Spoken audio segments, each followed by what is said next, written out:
Monica, let me ask you this. We've talked about innovation, we've touched on open innovation.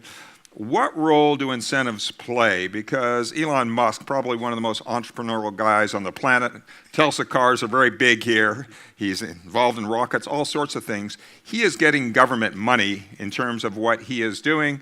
It was suggested by a ship owner this morning, earlier, that perhaps there should be a fund that would allow people to dip into this fund if they operate in an environmental way and have penalties if they don't. What sort of incentives do you think are needed for innovation, and how can we fast track that? First of all, I think international fund often means taxes, as Mr. Reda replied this morning. But I think that the government can and will contribute to research and innovation. As I mentioned, we have the recent Council of Norway, we have Innovation Norway, we have a maritime program, and we also have a number of general and nationwide services programs through Innovation Norway. So we can absolutely contribute in these areas. Bjorn, I know politics, you always have to be sensitive about this, but would you like to see more incentives, and if so, where? And I want to ask Thomas the same question, and Lassie. Where do you think that the government could do even more? I think there is room for incentive, especially for early adopters. I think, regarding regulations has to be fulfilled. That's no doubt about it, and we have to enforce that these regulations are being done, because otherwise it's not fair to the one who has made the investments and spend a lot of money and will not be competitive if these rules are not being. So I think that is important.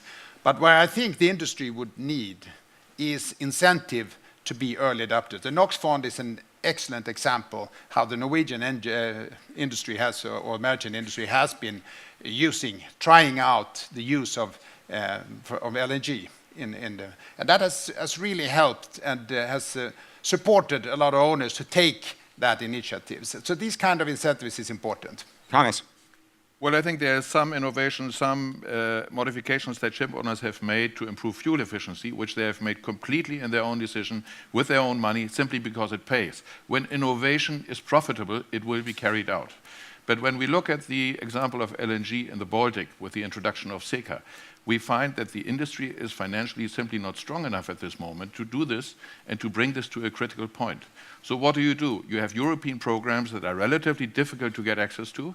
You have programs of support that are primarily directed at infrastructure, not at the actual users of the ships that should ultimately install the new technology. And so, therefore, you need a very focused and very pointed kickstart by introducing support measures where the industry and the public side, be it the union, be it national governments in a concerted effort, try to provide the necessary funds that are lacking at this moment in the industry after 7 years of very bad markets.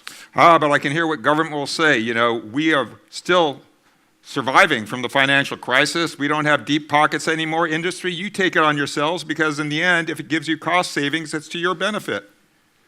Well, it doesn't give us cost savings at this moment. It just gives us cost increase. And the least cost increase is to keep everything as it is and use gas oil.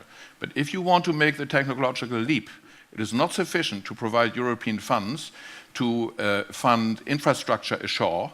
You must also fund those who are supposed to use the infrastructure, and those are the ship owners. So this is one-sided at the moment, and needs to be more balanced to really have a breakthrough.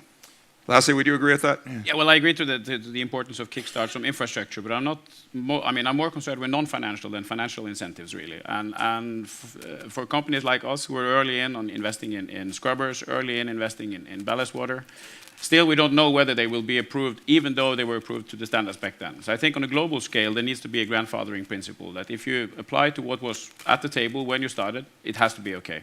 And then more on a national level, I think it's more about building competence and rooting, young talents into the right areas of investments. And then we have to make sure that we find the money.